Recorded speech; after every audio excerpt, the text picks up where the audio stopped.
Supreme beloved creator of all that is and ever will be, we are in profound times where the energies are charged, anticipatory, expectant. We know we are on the verge of something big about to happen. In the Jewish tradition, on the night of Seder, Passover, the youngest child asks, Monishtana. It translates, how is this night different from all others? There is no certainty about anything in particular where the thoughts and actions of people are concerned, but to me, this feels like a precipice to a great and new beginning, where all the work the assembly has been doing and is doing is culminating into a standoff. By declaring ourselves the Article 1, Section 1 Assembly, the provisional government on Oregon, we have drawn a line in the sand. Our grand jury said so. All our documents preceding this have declared so, piece by piece. It is said that if it is written, and we are writing it into existence, returning Oregon to a constitutional Republican form of government in 2022 has been written multiples of times, as has our statements of authority over our sovereign selves. With your grace and your divine guidance, we are here, following the why we are here, and we humbly thank you, and so it is. Hello, my name's Ron Vroman. I'm the old white man talking head for the Oregon Statewide Jural Assembly. This is for our sheriffs. It's also for our counties. I heard yesterday that somebody said it's the state for sure, but it's got to be the counties. And I disagree. And I disagree because I think it's the sheriffs and not the counties. And they're divisible. The county commissioners stand between the people and the sheriff in the performance of his duty. They're administrative. They should not be there. The counties are divisions of the state. The state is actually indivisible because it is one of the several states. So the counties is a play pretend that the people do to draw lines on paper and in the dirt. And it's not where the power is. The power is in the sheriff. And we have to have a constitutionally responsible sheriff.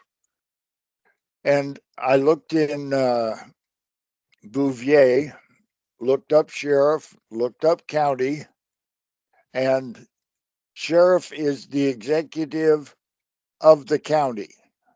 And the county changes. On Oregon, we know we've only had color of law since November 8th, 1910, when they flipped us into de facto and we lost a constitutional Republican form of government. And when they did that, they stopped all lawful function of the state. Therefore, any county made after November 8th, 1910 is not a county. It's something else. And then when you look at the names of the counties are very much connected to the military of the federal post 1861. It's part of the U.S. military industrial bar attorney and so forth form of government. So any counties made after November 8th, 1910 are color of law, play pretend. But we have to deal with the sheriffs because the sheriffs are the ones that control the jail. The sheriffs are the ones that are charged with keeping the peace. The counties are not.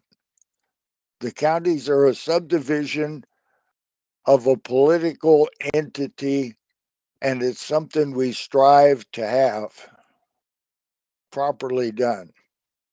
And Yamhill's in the crosshairs. And we've tried several times to connect with the commissioners of Yamhill County in person, in their office, knocking on the door, calling on the phone, sending emails. This will be done caveat to will, probate and open court. It's going on now. It has been going on since we tried the sheriffs in Marion County on the sidewalk under our tent. We called an Article 3, Amendment 7, Civilian Common Law Court of Record, and we tried all of our sheriffs.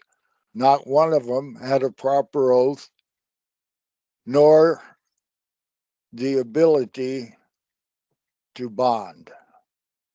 It's got to be proven, and they don't have it. The DPSST will not cooperate. The entire state of Oregon, its 89 legislators,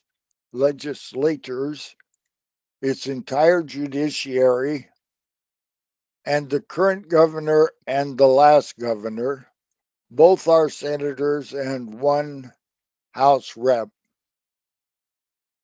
have all been found guilty. They have no honor. They've broken their oath.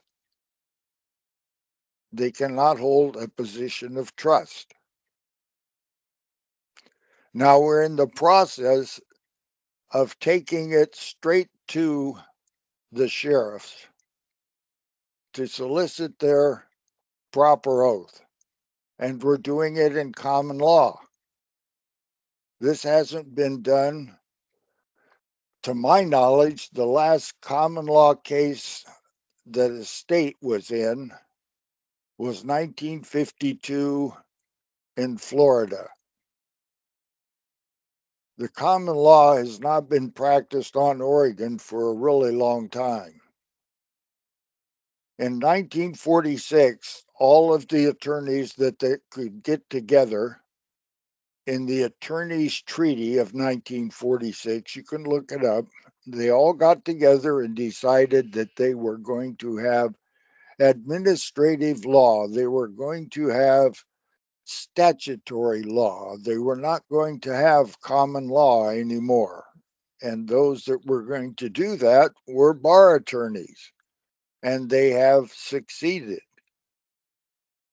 with Article 7 amended. Then they formed the Bar Association, the Oregon State Bar, 25 or 35, and then wrote it into the Constitution. This is what we have to have. This is what is required. And it's unconstitutional, illegal, and illegitimate. Now, you can't convince counties of anything, but you can definitely convince sheriffs of something. Hopefully, we convince them that they need to have a proper oath. And then a proper oath is subject to debate, but it must include certain things, and they're all written down. And we will have them on the state, regardless of where the county lines are drawn. We are dealing with Oregon, the state among the several states.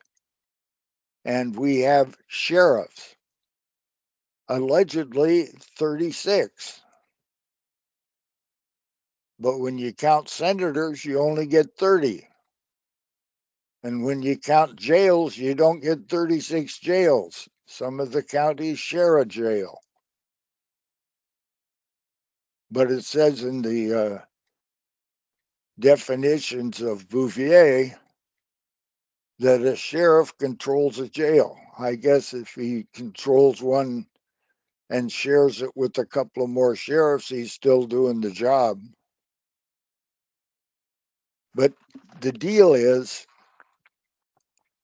we cannot have a constitutional republic until those that are responsible for providing the constitutional republic do their job. Our job is to see that you do your job.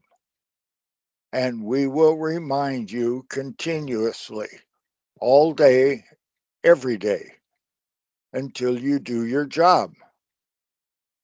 And the more we identify that you're not doing, the harder it will be to catch up and do it right. This is specifically to Sam Elliott, Yamhill County. Sam, in Bouvier, there's 3 pages on habeas corpus. And I spoke to Mike, and Mike is not that well versed on the definitions of the Constitution. And he even said to me that he probably needed to study it more. Well, Amazon prints Bouvier in Troutdale, and they'll do it in 3 days, and you'll have your copy. And you'll know what the words in law mean. It's not what the bar attorneys say it is. It's what is written in the dictionary that defines the words. That has to be taken care of properly. You can no longer claim ignorance. It's not a good excuse. We've defined all of the faults. You know what they are, and you know what has to be done. So what seems to be the holdup? And I yield. They do not want to let go of this. They do not intend on losing here. And we do not intend giving it back to them. And then the bullets started flying. Then he jumps out of the car, and he's got both his hands up. And he got out of the car, and he had his hands in the air. He's like, "Just shoot me then. This is what you want, just shoot me." And they did. They shot him dead. With his hands in the air, and I saw it. I swear to God. He was just walking with his hands in the air. And they shot him. And they shot him dead, and then after he was down on the ground, they shot him 3 more times.